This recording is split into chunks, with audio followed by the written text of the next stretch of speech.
Next we will come to the sheath losses, right. So, because cable we have seen the sheath is there either lead or aluminum. So, when alternating current flows in the core of a cable, the core and sheath actually it acts like your primary and secondary of an air core transformer. This way you have to imagine. Therefore, voltage will induce in the sheath, right. So, when alternating current flows in the core of a cable, the core and the sheath act as the primary and secondary of an air core transformer. This way you have to imagine. Therefore, what will happen? An EMF is induced in the sheath, right. Therefore, an EMF is induced in the sheath leading to flow of eddy currents and longitudinal circulating currents, but this current give rise to the sheath losses. So, there will be some power loss in the sheath. The losses due to eddy current in the sheath are usually negligible except in very large cables, right. Very large cable means high voltage cables, right. So, or at the same time very long cables, right, in terms of kilometer. So, otherwise that eddy current loss is negligible. Now, for 3 phase cables, circulating currents are important only when 3 separate single core cables or a 3 core cable with each core having separate sheath are used. That is, in a 3 phase cable, that circulating currents will be there, right, and this has importance when 3 separate single core cables or a 3 core cable with each core having separate sheath you have if you use. In 3 core belted cables, twice belted has been written. So, the 3 core belted cable or a 3 core screen cable with only a single sheath carrying all the 3 cores, the magnetic fields of the 3 cores are partially mutually compensated and the circulating currents are reduced. Actually, that in a 3 core belted cables, right, or 3 core screen cables with only a single sheath covering all the your 3 belts. I do not know whether I have diagram here or not, right. So, I do not have the diagram here, that all it is there also 3 core screen cable with only a single sheath covering all the 3 cores. The magnetic fields of the 3 cores are partially mutually compensated and the circulating currents are reduced, but still sheath loss will happen. So, sheath losses are greater in aluminum sheath cables than the lead sheath cables.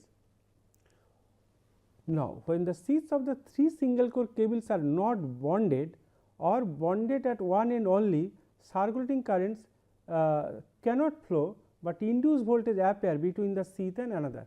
I mean, when the sheath of the 3 single core cables if you have, sir, are not bonded or bonded at one end only, then circulating currents cannot flow. This is true, but induced voltages appear between the sheath and your what you call between sheath and another, right. This way that voltage will appear between one sheath and another, right, if for your 3 single core cables. So, the magnitude of this voltage may be 50 to 200 volt per kilometer and much more at short circuit. That means, if 3 your sheaths are there, if it is single core cable, if it is not bonded, okay, then there will be your what you call circulating current cannot flow. Even it is bonded at one side also circulating current cannot flow, but voltage will be induced, and this voltage range is 50 to 200 volt per kilometer and much higher at short circuit. In order to avoid that risk of damage or danger arising in the presence of the sheath voltages, especially adjacent to terminals, sheaths have to be bonded at both ends, right. That means, we are allowing the circulating current to flow, right. Later I will show you some diagram in order that the transposition, the sheath also has to be changed like this at a regular interval. In order to avoid the risk of damage or danger arising from the presence of the sheath voltages, especially adjacent to terminals, sheaths have to be bonded at both ends. If this is done, circulating current can flow, because it will get a path both side it is bonded, right, and sheath losses occur, but as the spacing between the core increases, the loss also increases.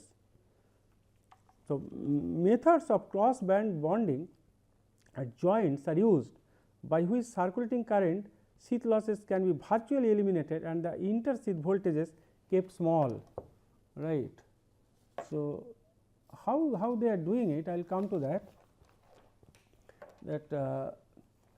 before going to the previous this thing, this the way this is, suppose cable 1, cable 2, cable 3, three conductors are there, the way the transposition.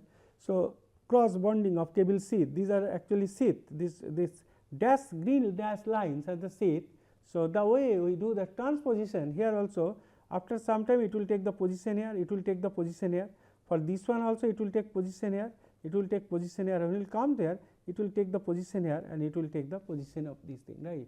So, it is something like your what you call that your that transposition of the transmission line, right.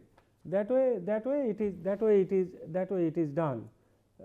Just hold on, if I have that diagram, I will see if it is there or no, it is not here, right.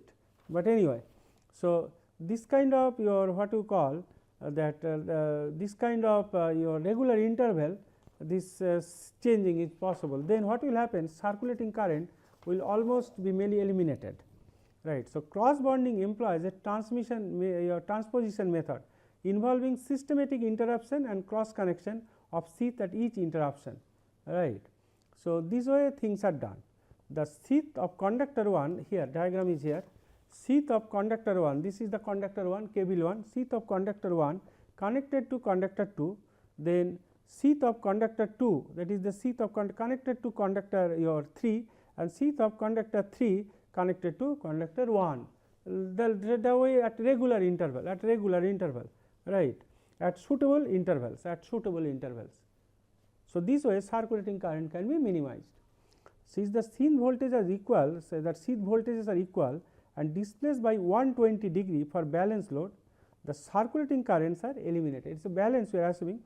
For unbalanced load also circulating currents are very small, even if the unbalance is there, particularly for 11 kV cable, and if it is a distribution system, then it will be unbalanced, right. But anyway, in that case your circulating currents are very small, right. So, that is that this is actually the diagram figure 3, that inter-sheath voltage is limited to that of each section, figure 3.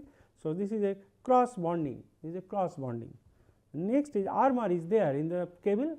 So, we have to come to the armor loss also. Armor losses are partly due to the eddy currents in the armor and partly due to hysteresis. So, eddy current and hysteresis both are there in the armor. You have to consider all this, right. So, the losses due to eddy currents are of greater importance. It is not a standard practice to provide single core cables with armor of magnetic materials because of large armor losses and larger inductive line reactance. Therefore, in multi-core cables the armor losses are generally negligible. For conductor section less than 200, conductor it will be cross section, right, conductor cross section, that is cross sectional area, cross section less than 200 millimeter square, but maybe as high as 20% of conductor resistance loss for the same 3 core cables, right. So, armor loss also you have to consider, I mean everything you have to consider, right. If sheath loss is equal to say lambda 1 into conductor loss, actually those who have taken my previous course, actually my habit has become lambda like this, but actually it is like this, right. But anyway, throughout this I will use this, right. So, if sheath loss is equal to lambda 1 into conductor loss and armor loss say is equal to lambda 2 into conductor loss, therefore, R effective is equal to R AC plus you have to consider that your lambda 1 into conductor loss. So, hence it will be R AC effective will be R AC into 1 plus lambda 1 plus lambda 2. So, all these things you have to find out to get the cable resistance, right. This is R effective. So, this is for resistance. Next one is that conductor inductive reactance, right. So, reduction due to mutual coupling with the sheath, this is generally small except in some cases such as large single core cables with aluminum sheath, right. So, that is that your conductor inductive reactance. So, it will reduce due to the mutual coupling with the sheath, right. but this is generally small except in some cases such as large single core cables with aluminum sheath. Reduction due to the lower effective spacing between cables with conductors of cross section other than circular. If you do not use circular other cross section, then it will be there, but generally circular conductors, right. Increase due to mutual coupling with the armor of 3 core cables. This may be to an extent of 10%. So, increased mutual coupling with the armor of 3 core cables, this may be due to because you have a mutual coupling, and if mutual coupling is there, naturally that your inductance will increase, right. So, for next is, so up to this all most of the theories, and my suggestion is that just read a book, and if you have any doubt, we will answer your all questions, right. So, now one example, this example when I will give you before going to theory further, one thing I will not tell you, this is you will do it, that calculate the inductance per kilometer of a 3 core belted cable written 37/0.238 centimeter. What is this 0.238, right? I will solve, I give the solution, but I will not tell, you will find it out, right. 37 I will tell, and core insulation 0.5 centimeter thick. Neglect the effect of mutual coupling with sheath and armor, right. So, mutual coupling will not consider, we will neglect. Look, so 37 means it is 37 strand, that inductance chapter we have seen, no, 37 first conductor, above that 6 conductor, then 12, then 18. So, that means 37 stranded conductor has a central strand surrounded by one central strand surrounded by 3 layers containing 6, 12 and 18, right. So, that means it is stands respectively. This is, that is single center conductor, then above that 6, then above the 12, then above the 18, right. Now, the overall conductor radius 0.238 into 3.5, 0.8354 centimeter, we are making it. Now, my question is, it is written 0.238, then what is 0.238 for the conductor, and why I am multiplying by 3.5. You will draw that diagram, first one conductor, then 6 conductor, then 12, then 8, and then you try to find out. This is an exercise for you, right. So, the geometric mean R dash is 0.7788 into 0.834, it is coming 0.6495 centimeter. Now, distance between the conductor center is uniform, and therefore, DEQ equal to, it will be 2 into 0.5 plus 0.834. This you draw, and this is an exercise for you, and you do this. So, 2.668 centimeter, this is D equivalent.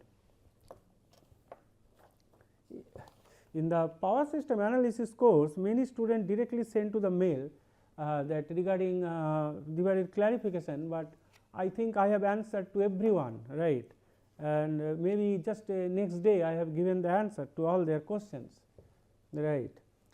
Next, we know L is equal to 0.4, this formula we will get from induction to inductance chapter. So, 0.4605 log, that is base 10 DEQ R dash, that is whatever it comes, it will become 0.2825 millihenry per kilometer, right.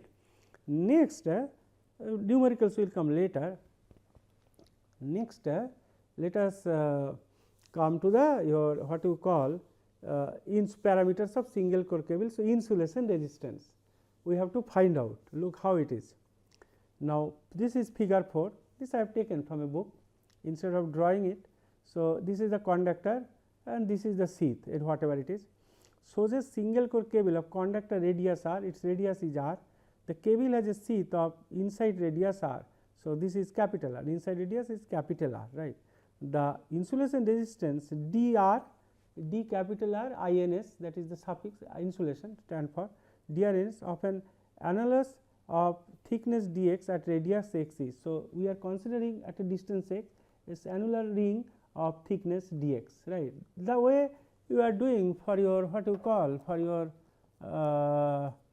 inductance capacitance calculation, same philosophy, right, only formulas are different. So, this is the cross section of a single core cable, right.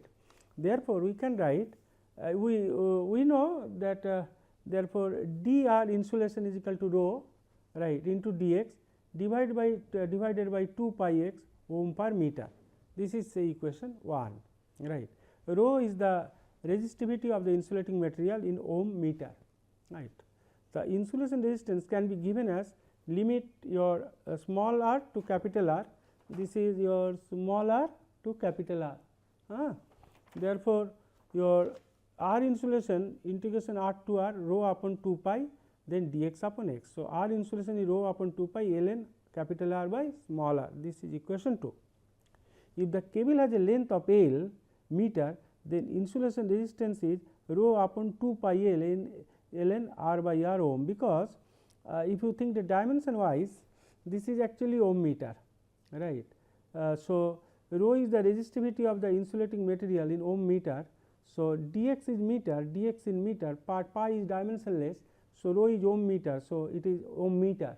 Therefore, if the cable has a length L, so its dimension is ohm meter, but if the cable has a length of L meter, then you divide by L, then insulation resistance will be rho upon 2 pi L ln R by R ohm, right, because this is actually ohm meter, right. So, average value of rho for impregnated paper varies from 5 into 10 to the power 12 to 8 into 10 to the power 12 ohm meter at 15 degree Celsius, right. So, this is how we find. We will take a small rho is the your what you call resistivity of the insulating material. This value is known into dx divided by 2 pi x, because you want to find out in ohm meter. Then we are changing it to, if the length of the cable is L, then we are dividing it by rho upon 2 pi L ln R upon R ohm, right. Therefore, the change in resistivity of insulating materials with temperature is described by the equation. This is rho T is equal to rho 0 e to the power minus alpha T. This is equation 4. Now, where rho T is the resistivity at T degree Celsius, rho 0 is the resistivity at 0 degree Celsius, and alpha is a constant, right. Next is capacitance. Since the single core cable, that is figure 4, has an arc metallic sheath, I mean this figure just hold on, that this metallic sheath is there, this figure, right. Since the single core cable has an arc metallic sheath, there is an electric field between the conductor and sheath. So, therefore, let the charge on the surface of the conductor be q coulombs per meter length of cable, right.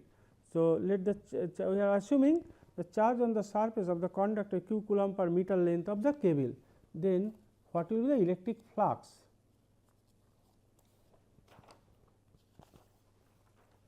Therefore, the electric flux density dx at a radius x is dx is equal to capital Dx is equal to q upon 2 pi x, this is coulomb per meter square.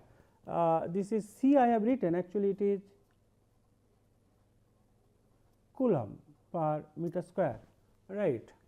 So, the electric field intensity E x at radius x is given by capital E suffix x, E x is equal to capital D suffix E x by epsilon r epsilon 0 is equal to this dx you substitute, then you will get q upon 2 pi epsilon r epsilon x volt per meter. This is equation 5, where epsilon r is the relative permittivity, that is the dielectric constant of the cable insulation, and epsilon 0 you know from your capacitance chapter in transmission line 8.854 into 10 to the power minus 12 farad per meter. Therefore, the potential difference between the core and the sheath is V is equal to, that is integrate for small r to capital R, then capital E x dx, right. So, E x is this much, you substitute and integrate, you will get q upon 2 pi epsilon 0 epsilon r ln capital R by small r volt. This is equation 6, right. Therefore, capacitance will be your between core and sheath is your C is equal to C is equal to q by V. So, if you substitute, it will be q by V will be 2 pi epsilon 0 epsilon divided by ln capital R by small r. This is equation 7, right. Next is that equation 7 is for single core cable, but it is also applicable to most of the 3 core cable. This is 3 core cable used at 11 kV. because these cables have an earth metallic screen around each core and or have separate sheath for each core, right.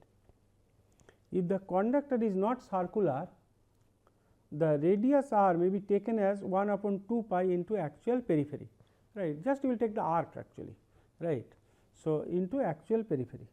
So, substituting this value of q from equation 6, right, that means from this equation, from equation 6 this value whatever you have got, so for this thing substitute the value of q from equation 6, right, from this equation. So, in equation 5 if you do so, the potential gradient at a radius x can be given as in terms of v, right. This is directly I am doing it, just you please put it, that is all, then you will get it, right. So, E x is equal to v upon then x ln capital R by small r, this is equation 8. Now, the maximum potential gradient occurs at x is equal to r, when x is equal to r, that is at the surface of the conductor, when r very simple, because when r is small, that is x is equal to r, right. Naturally, your the Ex will be potential gradient will be higher. So, that is at the surface of the conductor. Therefore, we can write E max is equal to E r is equal to v upon putting x is equal to r, v upon r ln r by r, this is equation 9, right. The minimum potential gradient will occur when x is equal to capital R and is given by that is at the, that is your outer radius, right. So, in that case E mean is equal to E r capital V upon capital R ln capital R by when x is equal to capital R. So, maximum is V upon R ln R upon R capital R upon small r, and minimum is V upon capital R by ln R upon R, this is equation 10, right.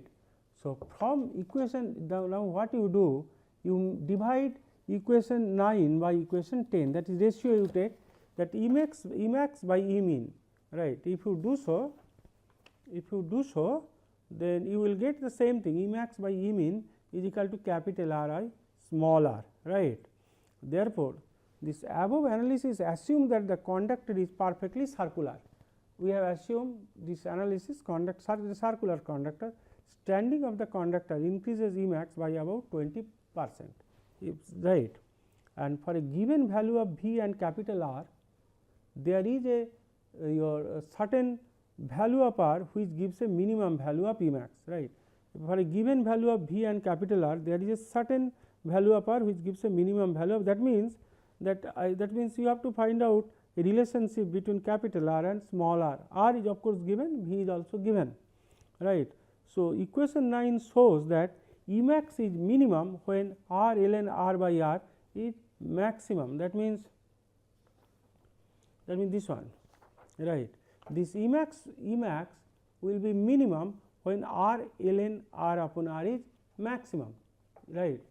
So, that means there must be a relationship between capital R and small r, right. So, E max is minimum when this one. So, what will happen? You have to take the derivative of this one and set it to 0.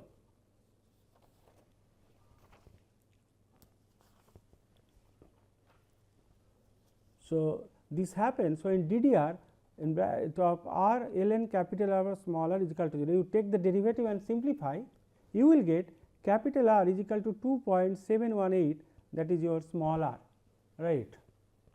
Basically, it is value of you will find that is E, right. So, the practical application of this result is limited, but it indicates that in high voltage cables for a given value of voltage and capital R, there is a minimum value of the conductor radius, which must be used to keep the E max within limit, right. The design of high voltage cables based on equation 12, this one gives a high value of R, which much too large from the point of view of current carrying capacity.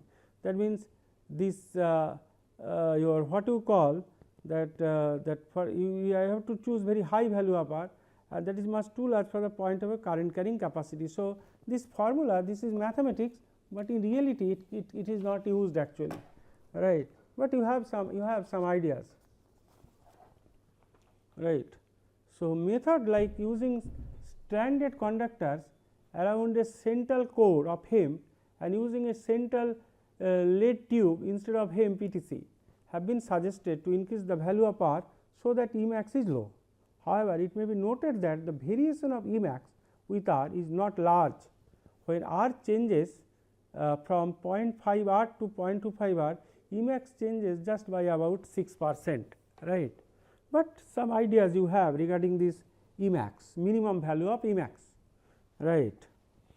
So, next is this is, I hope this things is understandable to you, right. Only thing is that this derivative one, you please do it and find out that R is equal to 2.718 small r, capital R is equal to, right. So, methods like using standard conductors, this is gone. Next we will come to the dielectric loss. This is another important aspect for the cable. So, this diagram I will come later. So, a cable has a capacitance between the core and the sheath, right, that we have seen. When a voltage is applied to an unloaded cable, a capacitive current, that is charging current, flows, right. So, in that case what will happen, since the resistivity of the insulation is not infinite, leakage current flows and the power loss occurs, because insulation resistivity is not infinity. So, power leakage current will be there and power loss will be there. So, with AC voltages, this phenomena of dielectric absorption also contributes to the power loss, right.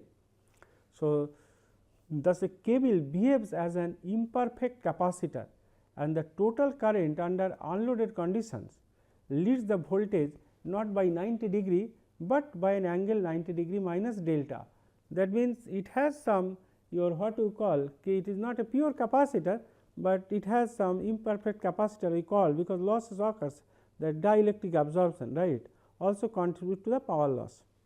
So, that is why it is shown in figure 5, the angle delta is termed as loss angle of dielectric.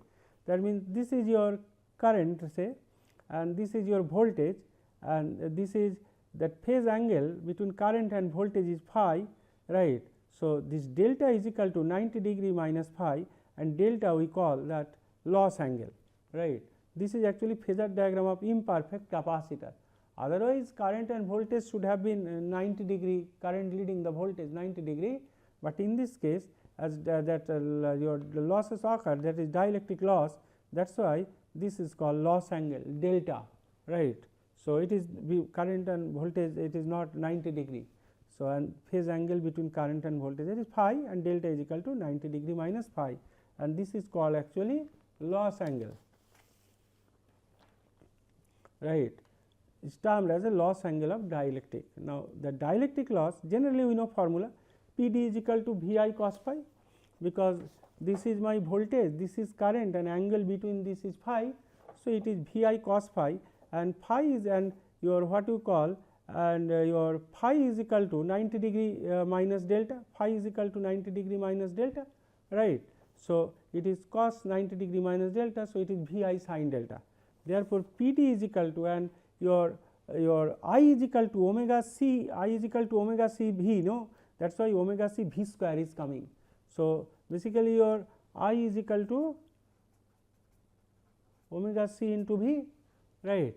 So, here you substitute omega c into V. So, P d is equal to omega c V square sin delta. So, this is equal to equation 12, right. So, where C is the capacitance of the cable and V is the line to neutral voltage, V is line to neutral voltage, right. It is N stands for neutral. So, this is your what you call that, that means your what you call that loss angle, and dielectric loss then happens in the cable, right. So, this is your this thing. So, thank you.